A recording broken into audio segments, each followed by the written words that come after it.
Hey guys, I get a lot of questions in the comment section about what gear I'm using on the tennis court, especially what rackets I play with. So in today's video, I'm going to answer all your questions. I'm going to show you my complete racket history. And let's start in chronological order with the Prince Graphite. This is a great racket I used to use in juniors. And if you want to see me hit a few balls with it, I actually tested this racket in my testing old rackets video.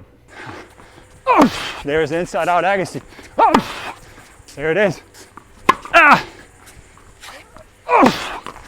One more. Oh, ah. So good. Now when I say my complete racket history, it's not my complete racket history because first of all, I can't remember all the rackets I play with, and especially I don't remember what I started with very early on. But these are the rackets that were important to me throughout my tennis career.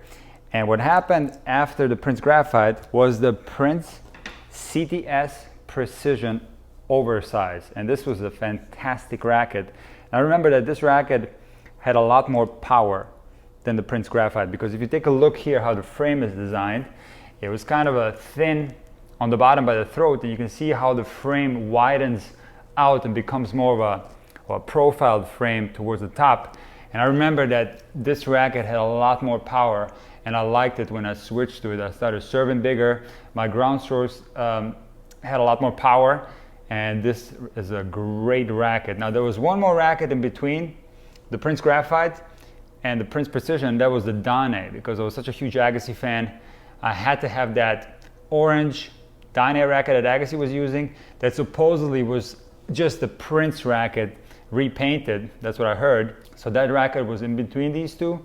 And then there was another Prince racket that I used that had kind of like a dampening, plastic dampening thing in the middle here. And it was also a Prince Precision, I think. And I remember that a lot of players played with Prince. That was such a popular brand back in the day because you had Monica Seles playing with Prince. You had Andre Agassi early on, and you had Jennifer Capriati. And it was just such a popular racket. It's kind of a shame to see what happened to the Prince brand. But guys, now you're going to be really surprised what racket I switched to after I played with Prince, and it was a Pro Kennex. I'm not sure if you guys know what Pro Kennex is, but I ended up getting a contract with Pro Kennex, and I got a lot of free stuff. I got free clothes, got a lot of free rackets, and I couldn't turn it down. And the first Pro Kennex racket I played with was the Asymmetric. You can see here it says Asymmetric on the top of the frame. And if you look carefully, you see that the bottom right of the frame is profiled, and then when you turn the racket the other way, the bottom left is not profiled. Okay, and when you go to the top right of the frame is profiled and thicker, and you turn the racket the other way around and it's thin on the other side. So I played with Pro Kennex for a long time. I think it was 3 or 4 years, and there was a bunch of different frames that I played with before finally switching to Wilson. And when I started playing college tennis, I played with a racket that I don't have anymore. I cannot find it on eBay. It was a Wilson Hyper Hammer 7.2, I believe. It was a 95 square inch head. It was a blue racket that had a white top. And I remember this was kind of a weird switch for me because this was a super light racket, and many people were wondering how I could play with it. And it was just a weird switch that I made. I'm not exactly sure why. The control of my shots decreased drastically, but I was getting a lot of power, and I think that's what I liked about it. And I played with this blue Wilson Hyper Hammer for maybe 2 years, and I played actually with it in college, my freshman year, before finally switching to the most favorite racket of mine of all time, a racket that I played with for 15 years, which is the Wilson Hyper Hammer 5.2, guys. Do you remember this racket? This is a thing of beauty. It's a 95 square inch head. It's 300 grams. It's actually a little bit longer. It's 27.5 inches.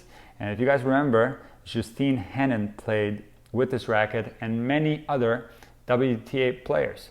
Now, a lot of my buddies back in the day were giving me a lot of grief about playing with a woman's racket, but I didn't care because I love this racket so much. And actually one great player, male player, used it, and that was Todd Martin. So it's not completely a woman's racket, but the love affair between me and the Hyper Hammer lasted for so long, and there was some really interesting stories along the way. Now, a couple of interesting things about the Wilson Hyperhammer 5.2 was that it was one of the only rackets back in those days, which was early 2000s, okay, that was head heavy. At that particular moment, all the racket started to become very head light. The trend in tennis was shifting to less serve and volley, more of a baseline game, and a lot of players had a lot of topspin, so the racket heads started becoming very light. And this racket overall was light as well. It was 300 grams, if I remember correctly. And what I did, it was a little bit too light for me, so I got lead tape and put it all across the top of my racket, and I started playing like that. And my dad, who was my coach, saw this and he thought that I was completely insane. Why would you put lead tape on a head heavy racket and make the head even heavier? It's going to be almost impossible to play with. What you have to do, you have to balance the racket out and put some of the lead tape along the throat and towards the grip. And that's exactly what I did. I ended up putting about 20 to 25 grams of lead in the throat of the racket. And this made the racket a lot more balanced and gave me a lot more control. Now, I love this racket so much, and I actually played the best tennis of my life with this racket. This is what I used in college for 3 years, and I was beating guys that ended up making it into the ATP top 100, and this benefited my serve so much. I was serving better than ever before, and actually overall the feel of the racket I love because it was very stiff.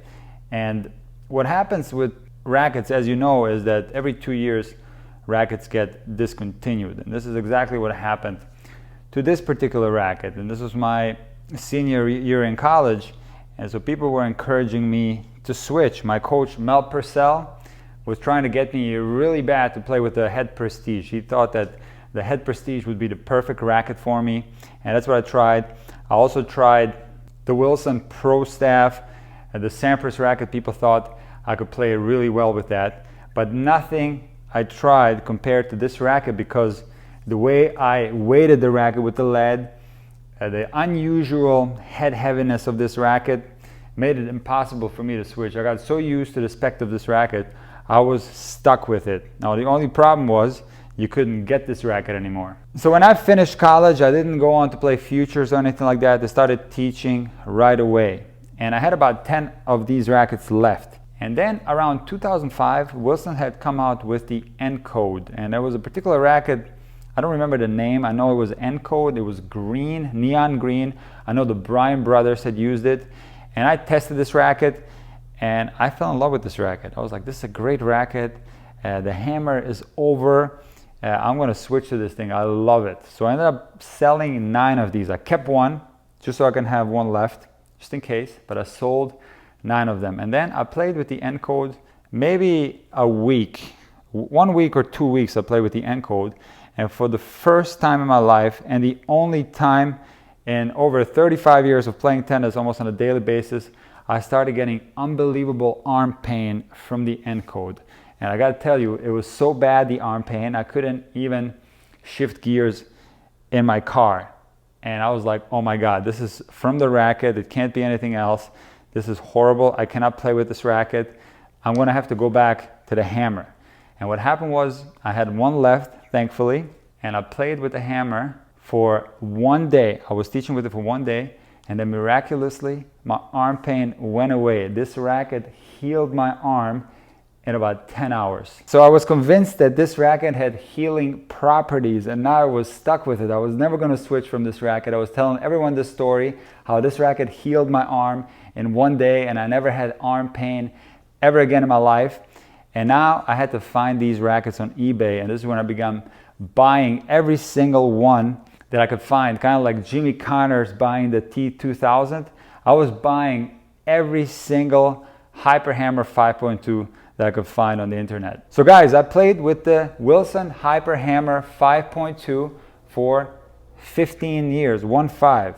This is crazy, right? I played with it for so long that eventually I couldn't even get them on eBay anymore, and I knew I had to switch. Because these rackets were so used up, what ended up happening was, this is one of the best ones I have left, is that this part of the frame was getting so worn out and so thin that the insides of the racket were coming out. And this was almost embarrassing to show up to the tennis court with these rackets. But yeah, the insides of the racket would show up because this was like paper thin. This is how used up these rackets were.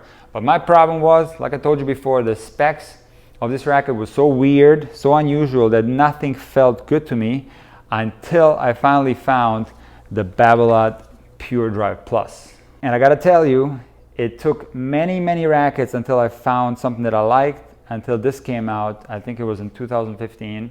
And what I like about it is that it's a plus. So it's 27.5 inches long, and I very much need this extra length. It's just something that I've gotten used to over the years.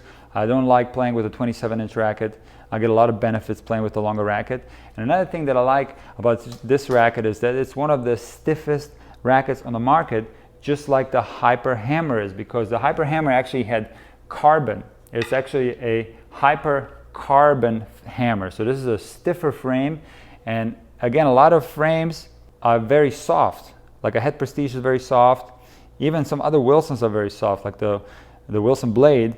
And I've gotten used to this stiff frame, that this particular version of the Babolat finally was something that I really loved. And I actually find that my serve, which is my most important shot, is actually better with the Pure Drive than it is with the Hyper Hammer. Now guys, I gotta be super honest with you, the 2017 version of the Babolat Pure Drive Plus is not quite the same. This one is a little bit more dampened. However, I know that the brand new version of the Babolat Pure Drive Plus just came out, or not the Plus, just the Babolat Pure Drive in general, and supposedly they've gotten rid of this Cortex system in the middle, and supposedly it's a lot stiffer than these frames, and I possibly might like that. But guys, I think I'm actually stuck again, to be really quite honest with you. What I find is happening to me when I'm teaching, obviously I can pretty much play with any racket, it doesn't really matter, right? But when I'm playing a match and I really want to win, and it's a match and I'm playing for real, I find myself going back to this racket, and I've actually accumulated a bunch of these, so I'm good for a few years, but I think I'm in for another 15-year stretch of the same racket.